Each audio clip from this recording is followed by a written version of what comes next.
अब हम डिस्कस करते हैं कंडीशंस फॉर सेंसिटिव गैल्वेनोमीटर। मैंने आपको बताया था कि कौन सा गैल्वेनोमीटर सेंसिटिव होता है, जो स्मॉल करंट के लिए बहुत ज़्यादा डिफ्लेक्शन जनरेट कर दे। जैसे ये फॉर्मूला हम डेराइव कर चुके हैं, theta is the deflection which is equal to NABY/K into आई।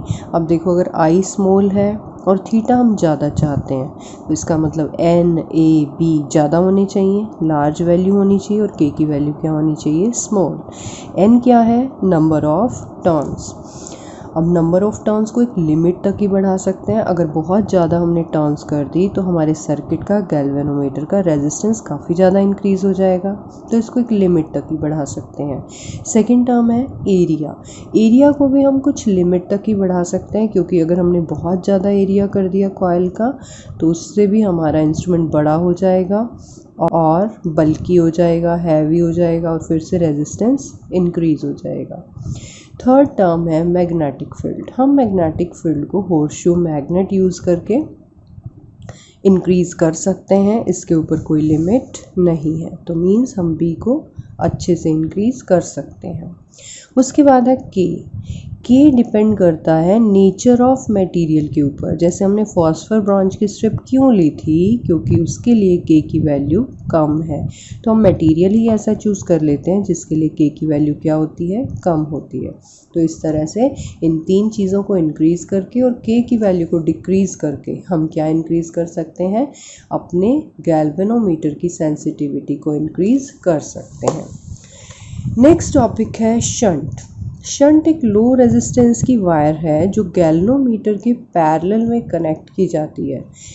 इसका वर्क क्या है, it protects the galvanometer and ammeter from the strong currents. ये हमारे गैल्वेनोमीटर को स्ट्रॉन्ग करंट से प्रोटेक्ट करती है और गैल्वेनोमीटर को एमीटर में कन्वर्ट करने के काम में भी आती है। जैसे सर्किट में मैंने दिखा रखा है, ये गैल्वेनोमीटर है, इसके पैरेलल में हमने एक शंट वायर लगा दी, पीछे से टोटल करंट आई आया, उसके पार्ट्स हो गए, डिवीज़न हो गए। IG करंट G में से फ़्लो कर रहा है और IS पार्ट कहाँ से फ़्लो कर रहा है, शंट में से। पॉइंट B तक आते आते दोनों करंट फिर से ज्वाइन हो गए, आगे फिर से हमें टोटल करंट कितना मिल गया, I करंट। अब यहाँ देखो, जो I है वो IG प्लस IS के इक्वल है, और IG किसके इक्वल है, I माइनस IS। तो potential difference the two points A and B किसके इक्वल होगा, गैल्वेनोमीटर के रेजिस्टेंस को करंट से मल्टीप्लाई कर दिया इज इक्वल टू शंट के रेजिस्टेंस को शंट के करंट से। क्योंकि ये दोनों चीज़ें पैरेलल लगी हुई हैं तो दोनों के पोटेंशियल क्या होने चाहिए, सेम होने चाहिए। IS की वैल्यू पुट कर दी I माइनस IG वाले पार्ट को इधर ले आए, प्लस का हो गया, तो IG की वैल्यू निकाल ली, S/G प्लस S इंटू आई। तो यहाँ गैल्वेनोमीटर का करंट हम कैलकुलेट कर सकते हैं। शंट के यूजेस क्या हैं, ये हमारे गैल्वेनोमीटर को स्ट्रॉन्ग करंट से प्रोटेक्ट करता है, ये गैल्वेनोमीटर को एमीटर में बदलने के काम में आता है, और एमीटर की रेंज को भी बदल सकता है, इंक्रीज़ कर सकता है। अब हम बात करते हैं कि एमीटर क्या होता है। एमीटर एक लो रेजिस्टेंस का गैल्वेनोमीटर होता है जो करंट को मेज़र करने के काम में आता है। एक गैल्वेनोमीटर को बड़ी इजीली हम एमीटर में कन्वर्ट कर सकते हैं by connecting a low resistance wire, जिसको हम शंट कहते हैं, in parallel to the galvanometer, और उसी लो रेजिस्टेंस वायर का नाम है शंट, सिंबल है S। ये हमारे एमीटर का सर्किट डायग्राम है, गैल्वेनोमीटर पैरेलल में शंट, तो इसी को डॉटेड फॉर्म में लिख दिया। यही हमारा क्या है, एमीटर। डायग्राम पीछे जैसा ही है, बिल्कुल सेम है, इधर IG करंट इधर IS करंट, दोनों ब्रांचेस एक दूसरे के पैरेलल में है तो दोनों के पोटेंशियल्स क्या होंगे, सेम। तो यहाँ S की वैल्यू भी निकाल सकते हैं हम, शंट की value IG/I minus IG into G is the galvanometer resistance. अब एमीटर का इफेक्टिव रेजिस्टेंस क्या होगा, पैरेलल कम्बिनेशन में हम कैसे निकालते हैं टोटल रेजिस्टेंस, रेसिप्रोकल का एडिशन। एक जगह गैल्वेनोमीटर लगा हुआ है, एक जगह शंट, तो दोनों के रेजिस्टेंसेस का रेसिप्रोकल करके जोड़ दो, ऐड कर दो, तो RP की वैल्यू क्या आ गई, GS/S प्लस G। जो एमीटर्स होते हैं उनका रेजिस्टेंस बहुत लो होता है और सर्किट में हम हमेशा इनको सीरीज़ में कनेक्ट करते हैं।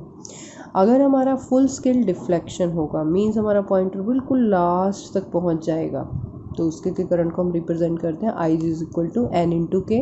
N is the number of scale divisions, कितनी डिवीजन्स हैं हमारे स्केल में, और के क्या है, के का नाम है फिगर ऑफ मेरिट। इसका मतलब होता है एक डिवीज़न का करंट। अगर हमारा पॉइंटर एक डिवीज़न तक ही डिफ्लेक्ट होता है तो उसकी कॉरस्पॉन्डेंस में जो करंट की वैल्यू है उसी को हम क्या कहते हैं, figure of merit. Range of ammeter, अगर कोई एमीटर आई करंट को मेज़र कर रहा है तो उसकी रेंज होगी 0 to I. Now voltmeter, voltmeter एक ऐसा डिवाइस है जो कि पोटेंशियल डिफरेंस को मेज़र करता है बिटवीन द टू पॉइंट्स। हम गैल्वेनोमीटर से ही वोल्ट मीटर भी बना सकते हैं। तो उसके लिए मेरे को क्या करना पड़ेगा, एक हाई रेजिस्टेंस वायर गैल्वेनोमीटर के सीरीज़ में अगर हम अटैच कर देते हैं तो गैल्वेनोमीटर किस में कन्वर्ट हो जाता है, वोल्ट मीटर में। तो ये जो मैंने बॉक्स में दिखा रखा है ये एक प्रकार से वोल्ट मीटर है। करंट आया, जो करंट जी में से फ्लो करेगा वही आर में से, मतलब दोनों किस में हो गए, सीरीज़ में हो गए। ये पहले से ही हाई रेजिस्टेंस है तो वोल्ट मीटर का जो रेजिस्टेंस होता है वो काफ़ी हाई होता है। देखो वोल्ट मीटर का इफेक्टिव रेजिस्टेंस क्या होगा, आर में जी को ऐड कर दिया, ओम के लॉ से हमें पता है टोटल पोटेंशियल को अगर टोटल हम रेजिस्टेंस से डिवाइड कर दें तो हमें करंट पता चल जाता है।